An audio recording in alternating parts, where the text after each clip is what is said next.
हे आलो मित्रांनो, सर्वात आधी मी तुम्हा सगळ्यांना एक छोटीशी विनंती करू इच्छिते की व्हिडिओ पाहिल्यानंतर कृपया माझ्या चॅनेलला नक्की सबस्क्राईब करा.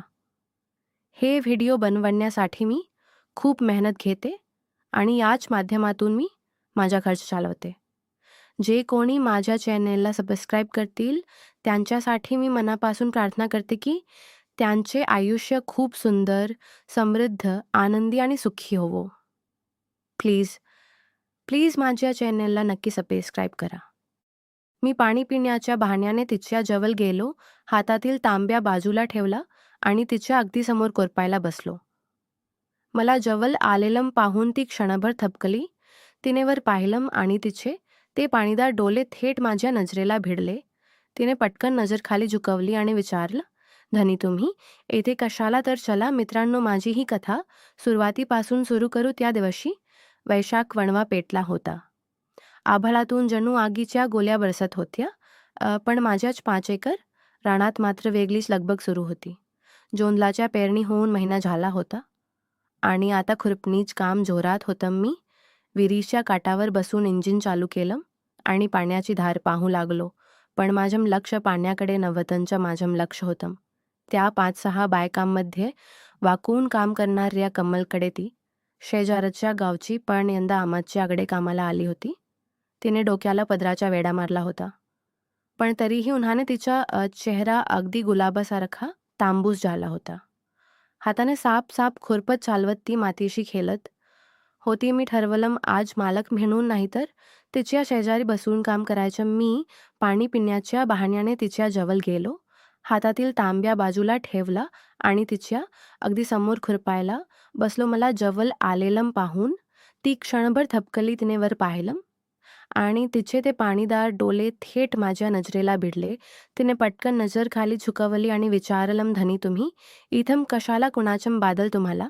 तुम्ही झाडाखाली बसा की जाऊन. मी हसलो आणि म्हणालो, अगम कमल मालक असलो म्हणून काय झालं? शेवटी या मातीच्या लेकच आहे मी आणि एकट्याने विहिरीवर बसून कंटाळा आला. म्हटलं तुझ्याशी 2 गप्पा माराव्यात. ती काहीच बोलली नाही, फक्त तिच्या ओठांवर एक हलकीशी लागवी स्मितरेषा उमटली. वारा सुटला तसा तिच्या कपालावरची एक पट निसटून तिच्या डोळ्यात आली. तिचे हात मातीने भरलेले होते म्हणून ती बट सारखी करण्याचा प्रयत्न करत होती.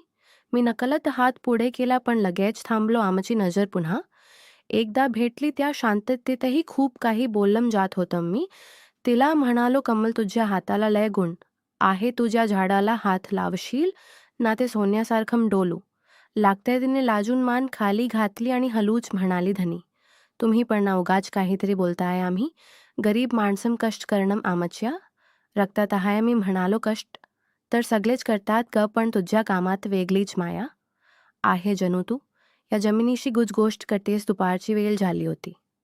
जीवनाची सुट्टी झाली. सगळ्या बायका लांब चिंचेच्या झाडाखाली गेल्या, पण कमल मात्र तिथेच बसून होती. मी माझं जेवणाचे पाकीट उघडलं आणि तिला म्हणालो, की इकडे आज माझ्या डब्यातील दशमी मी खाऊन बघती. संकोचली पण मी आग्रह धरल्यावरती आली. आम्ही दोघांनी एकाच झाडाखाली एकमेकांपासून थोड्या अंतरावर बसून जेवण केलं. वारा सुईस वाहत होता आणि त्या वाऱ्यात जसा ओल्या मातीचा सुगंध येतो तसाच तिच्या साधेपणाचा एक वेगळाच दरवल मला जाणवत होता. जेवता मी तिला म्हणालो, कमल मला ना रोज असंच तुझ्यासोबत या बांधावर जेवायला आवडेल. तिने घास घेता माझ्याकडे पाहितलं. तिच्या डोळ्यात एक प्रश्न होता आणि थोडं प्रेमही. ती काही बोलली नाही, पण तिच्या गालावरची लाली सांगत होती की तिलाही हे सुकून वाटत होतं. त्या दिवशी कळलं की माझ्या काळजात आता फक्त पीक नाही तर कमल नावाच एक रानफूल रुजले. दिवसामागून दिवस जात होते. आता आमच्या भेटीचे ठिकाण म्हणजे तेच शिवार आणि तोच बांध. मी दिवसभर रानात काम करायचो खरा, पण माझं लक्ष मात्र नेहमी त्याच दिशेला असायचं जिथून कमल रानात यायची. ती आली की माझ्याशी जीवाशी धडधड वाढायची. एका दुपारी सगळ्या बायका जेवायला गेल्या होत्या. कमल एकटीच्या विहिरीच्या काठावर हातपाय धुवायला आली. मी तिला पाहिलं आणि तातडीने तिथे गेलो. तिने तिचे ओले हात पदरला पुसले आणि माझ्याकडे पाहून एक गोड स्मितहास्य केलं. मी म्हणालो, कमल केली दिवस असम लपाछपी खेळायच्या माझ्या मनात काय चाललं हे तुला समजत नाही का? तिने नजर खाली वलवली आणि हाताने मातीत काहीतरी गिरवायला लागली. धनी तुम्ही मोठ्या घरचे, मी तर एक काम करणारी बाई.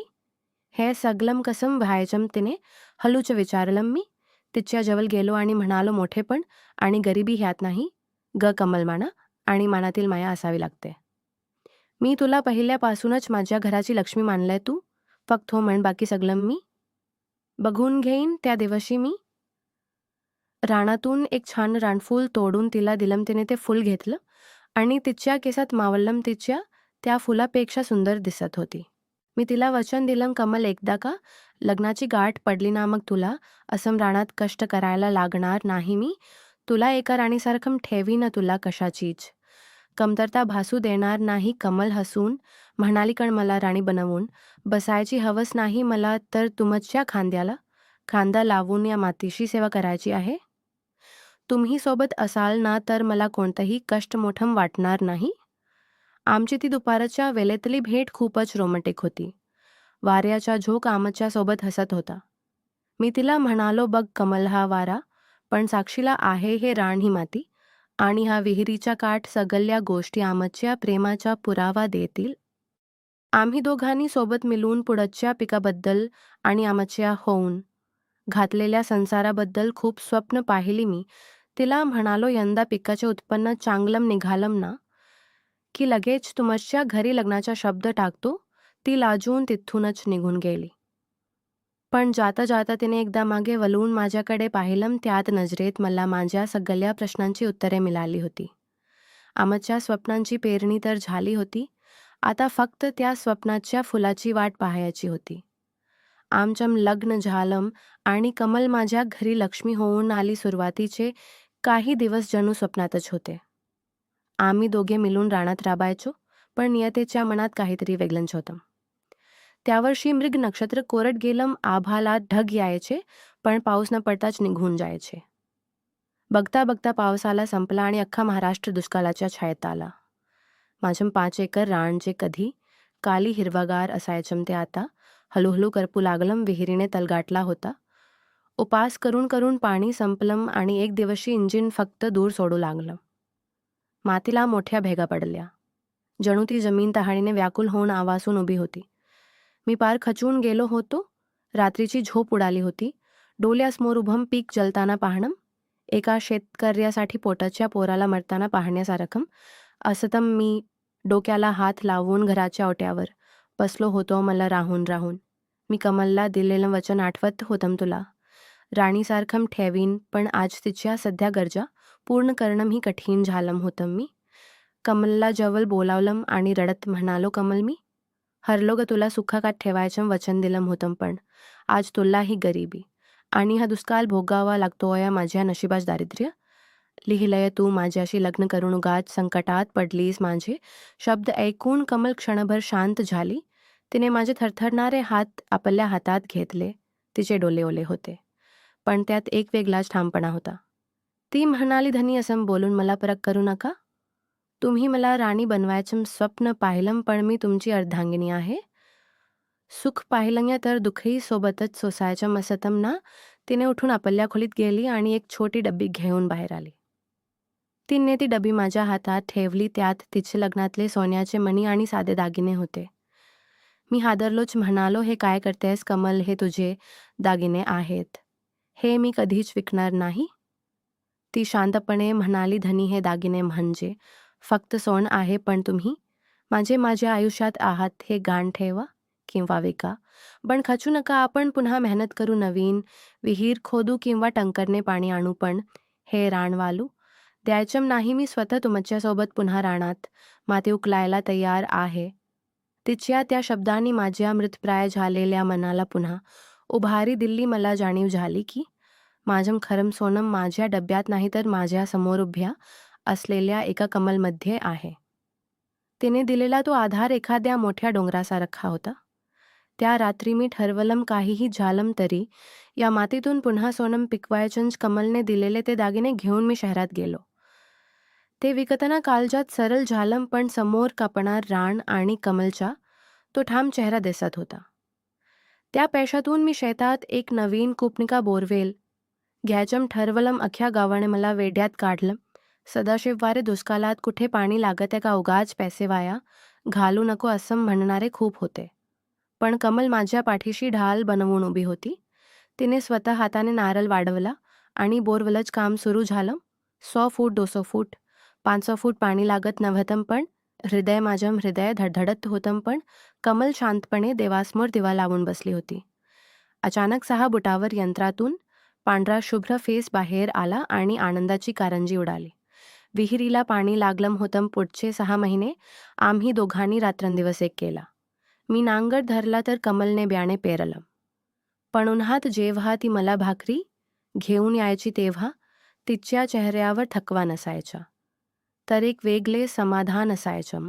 आम्ही ठिबक सिंचन गेलं. आधुनिक शेती जोड दिली. अखेरच्या रानात फल उडत होती.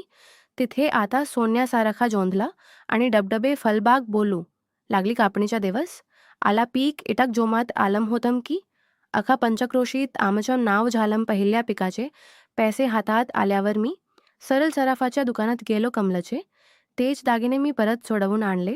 संध्याकाळी मी शेतातल्या त्याच्या झाडाखाली गेलो जिथे आमचं प्रेम भारलम होतं. मी तिच्या हातात ते दागिने ठेवले. कमलचे डोले भरून आले. ती म्हणाली, त्यांनी कशालाही परत आणलं, मला या दागिन्याची हव नव्हती. मी तिचे हातात घेतले आणि म्हणालो, कमल, मी तुला राणीसारखं ठेवायचं वचन दिलं होतं. मला वाटलं होतं की राणी म्हणजे तिच्या अंगावर दागिने असतात ती, पण आज मला उमजले की खरी राणी ती नसते जी सिंहासनावर बसते, तर खरी राणी ती असते जी संकटाच्या वेळी आपल्या राजाच्या कण बनवून राहते.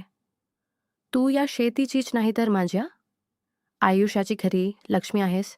कमलने माझ्या खांद्यावर डोकं ठेवलं. मावळत्या सूर्याच्या सोनेरी किरणामध्ये आमचं ते हिरवगार रान नाहून गेलो. कष्टाचं फल आणि सोबतीच्या विश्वासात यापेक्षा मोठं सुख जगात दुसरं काहीच नसतं हे मला त्या दिवशी पटलं. खऱ्या प्रेमाचं मोजमाप सोन्या नाण्याने नाही तर संकटात दिलेल्या साथीत असतं. जेव्हा जोडीदार कष्टाला पवित्र मानतो आणि मी एकमेकांवर अडल विश्वास ठेवतो, तेव्हा नशिबाच्या दुष्काळी संपतो आणि सुखाचे पीक बहारत.